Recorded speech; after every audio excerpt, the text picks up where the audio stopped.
2 days between master and disciple, Isabelle Hercelin, Breath Organism as a Way of Life, will be presented in French and English with subtitles in Arabic, all axes of Vietnamese, Bulgarian, Chinese, Czech-Slovak, English, French, German, Hindi, Hungarian, Indonesian, Italian, Japanese, Korean, Malay, Mongolian, Persian, Polish, Portuguese, Punjabi, Russian, Spanish and Thai.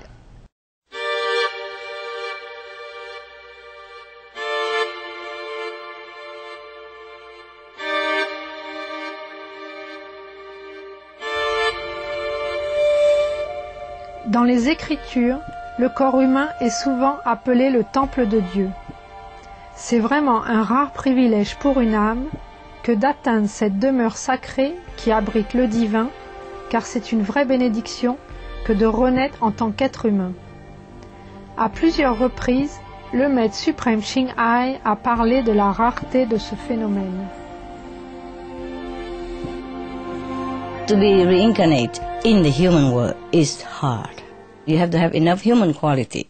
You have to have affinity with the parents, yeah, and with the society, with the people around which you were born. And very difficult. To be a human, you need some merit. You have done something good in the past in order to be able, yeah, to be able to pick a human birth.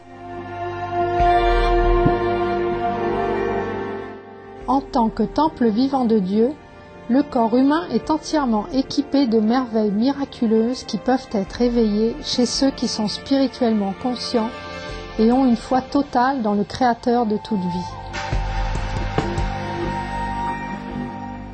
Inédia, jeûner en latin, est la capacité humaine à vivre sans nourriture.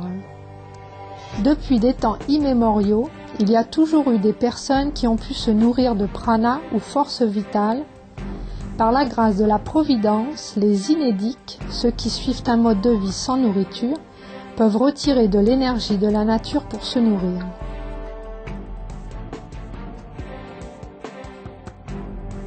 They live on the chi, from the ground, or from the forest, and from the sun and from the air. They make use of all that. Or they live on love, on faith alone. Ces personnes sont connues sous le nom de respiriens, pranariens ou inédistes, de solariens ou aquariens. Ils viennent de tous les horizons, toutes les cultures et des 4 coins du monde. Les possibilités et miracles de la vie, tels que notre Créateur bienveillant les a conçus pour nous, sont bel et bien infinis. Il nous faut seulement nous connecter à l'intérieur pour reconnaître notre riche largesse en tant qu'enfant de Dieu. Le maître suprême Ching Hai a amoureusement recommandé une série hebdomadaire sur Supreme Master Television pour présenter ces personnes du passé et du présent qui ont choisi de vivre sans nourriture sur la terre.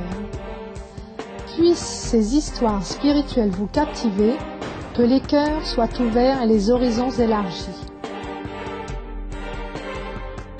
Nous vous invitons maintenant à nous rejoindre pour la 3e partie de notre série de 4 épisodes, Isabelle Hercelin, le respirianisme comme mode de vie, dans Entre maître et disciple. Cette émission porte sur la possibilité du respirianisme, ou vivre sans nourriture, et n'a pas vocation d'enseigner cette pratique. Pour votre sécurité, ne tentez pas d'arrêter de manger sans être guidé par un expert en inédit.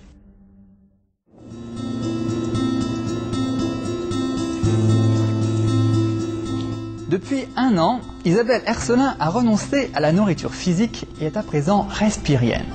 Il ne lui était jamais venu à l'esprit qu'elle serait un jour un exemple vivant du fait que l'humanité peut vivre de prana ou d'énergie cosmique. Isabelle n'a jamais aimé les aliments carnés ni les produits laitiers, et ce, depuis sa plus tendre enfance. Et j'ai toujours écouté en fait mon corps. Et bien je ne savais pas que ne pas manger de viande, pas de poisson, enfin pas de protéines animales, ça s'appelle être végétarien. Et puis aucun produit, sous-produits animaux, c'est végétalien. Enfin voilà. Et donc là, je me suis fait vraiment plaisir pendant de nombreuses années à découvrir cette nourriture donc à base de protéines végétales et que c'était extrêmement diversifié.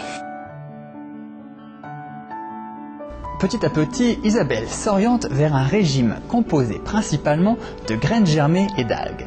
Elle développe une préférence pour les aliments partiellement cuits qui sont bien acceptés par son corps. Un incident inattendu conduit Isabelle à changer une nouvelle fois son alimentation, la préparant ainsi davantage à vivre de lumière. Souvent, Dieu œuvre de façon mystérieuse pour élever et enrichir nos vies. Ce qui semble être un malheur se révèle en fait être une bénédiction déguisée. C'est aussi vrai pour Isabelle. Quand sa fille se blesse légèrement au pied, Isabelle découvre un tout nouveau monde de lumière qui modifie de façon spectaculaire le cours de sa vie. Ça se soignait pas, elle souffrait et puis il n'y avait rien du tout qui montrait qu'elle avait une blessure, quelque chose qui pouvait la rendre dans une douleur aussi importante, parce que je ne pouvais même pas la masser, elle hurlait. Et donc j'ai un ami qui est venu à la maison qui me dit « Oh ben moi ça m'est arrivé il y a 15 ans et puis j'ai rencontré une dame là qui est fasciathérapeute et qui m'a soignée en une séance. J'avais pas pris ma chaussure avec moi, en fait je pouvais gambader en sortant. Donc j'ai rencontré cette femme-là et à partir de là, pour moi, voilà, c'est ouvert quelque chose qui a vraiment parlé à mon cœur. Et donc ça fait une dizaine d'années que je travaille en énergétique et qui, pour moi, facilite sans doute cette nourriture lumière. J'ai pu et ressentir et constater sur moi, bien sûr d'abord, les bienfaits de cette énergie et que c'est absolument illimité et que c'est que de l'amour. Vraiment que de l'amour. Et donc, quand elle est allée, elle séparait, elle a pu gambader. Alors, on avait amené la chaussure, parce que du coup, on avait prévu. Elle a gambadé aussi. Moi, vraiment, j'ai adhéré immédiatement à ça. Quand Entre Maître et Disciple revient après ces brefs messages, nous verrons comment Isabelle s'est progressivement mise à vivre de lumière. Restez donc avec nous sur Supreme Master Television.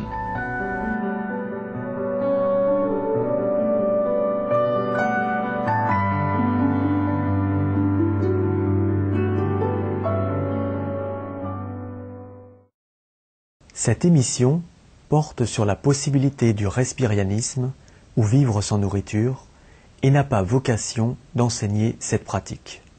Pour votre sécurité, ne tentez pas d'arrêter de manger sans être guidé par un expert en inédit.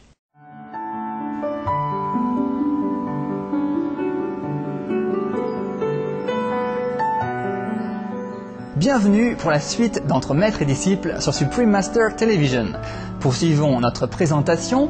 Isabelle Ercelin, le respirianisme comme mode de vie. Après que sa fille se soit blessée au pied, Isabelle découvre la psychologie de l'énergie. Remarquant son intérêt, le thérapeute encourage Isabelle à y être formée. Isabelle suit donc une formation en Norvège pour pouvoir à son tour aider les autres.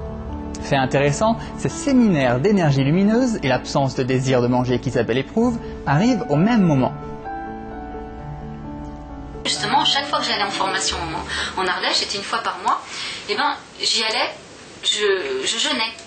Je sentais que quand j'étais dans cette énergie-là qui me portait, qui était une énergie d'amour, vraiment, j'étais vraiment bénie de cet amour, quand j'allais là-bas, j'avais pas faim du tout. Donc la première fois, j'avais réservé les repas, etc. Mais la deuxième fois, j'ai arrêté de réserver. Et ça s'est passé comme ça. Et il y avait des séminaires qui duraient une semaine l'été. Toute la semaine, je jeûnais aussi. C'était vraiment un grand plaisir. Donc c'est comme ça que j'ai découvert le jeûne. Et puis après, mon corps me réclamait régulièrement des pauses. À chaque fois que je partais en vacances, l'été, je mettais aussi mon corps en vacances. Et ça me faisait énormément de bien. Et puis après, j'ai expérimenté le corps, les intestins en vacances et le corps en activité. Parce que je me nourris de cette lumière.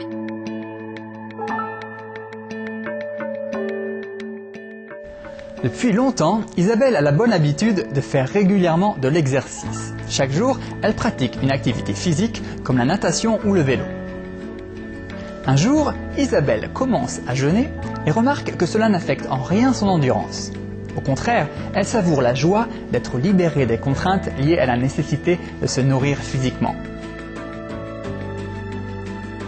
D'année en année, j'en suis arrivée donc les 2 dernières années à jeûner 3-4 fois par an. Un ami m'a envoyé un mail en me disant « Mais tu jeûnes combien de fois par an, toi ?» Parce que j'ai l'impression que c'est vraiment souvent. Et c'est là que ça m'a tilté. Je me suis dit « C'est vrai, je me rends pas compte, mais je jeûne de plus en plus, ce qu'on pouvait appeler jeûner. Je suis pas sûre que je jeûnais en fait, véritablement. » Et donc mon corps réclamait de plus en plus de repos et je me sentais vraiment très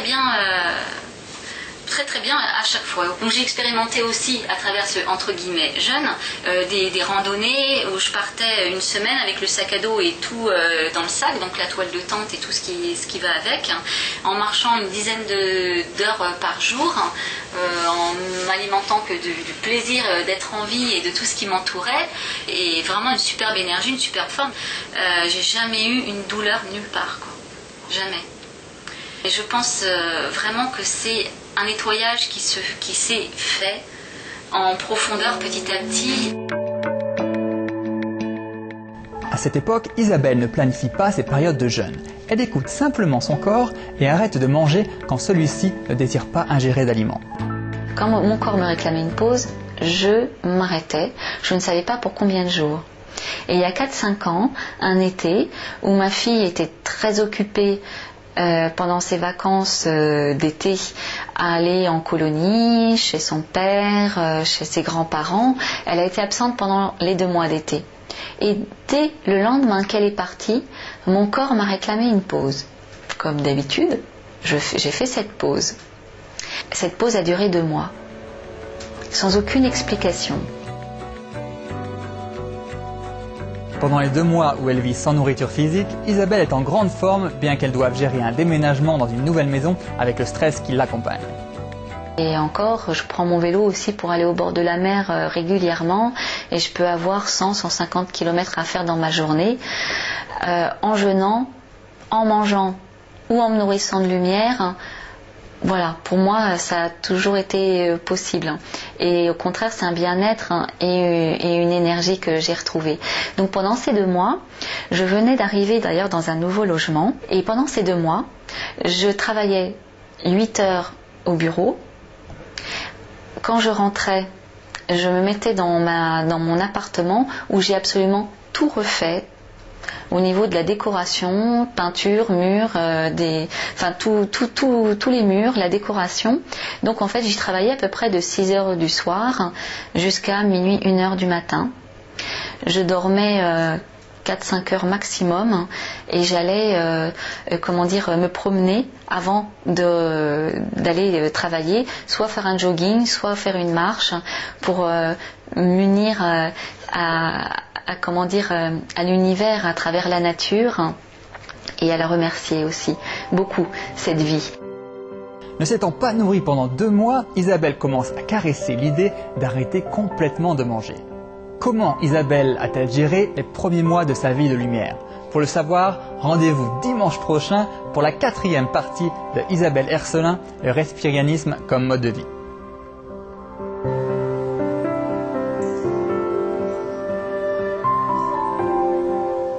Nous avons apprécié votre joyeuse compagnie aujourd'hui dans Entre Maîtres et Disciples. Des gens bien de bonnes œuvres est à suivre après les nouvelles exceptions. Restez donc avec nous sur Supreme Master Television. Au revoir et que Dieu vous bénisse. We appreciate your joyous company for today's episode of Between Master and Disciples. Good People, Good Works is coming up next after noteworthy news. Please stay tuned to Supreme Master Television. Farewell and God bless. For more details, please visit www.suprememastertv.com/BMD.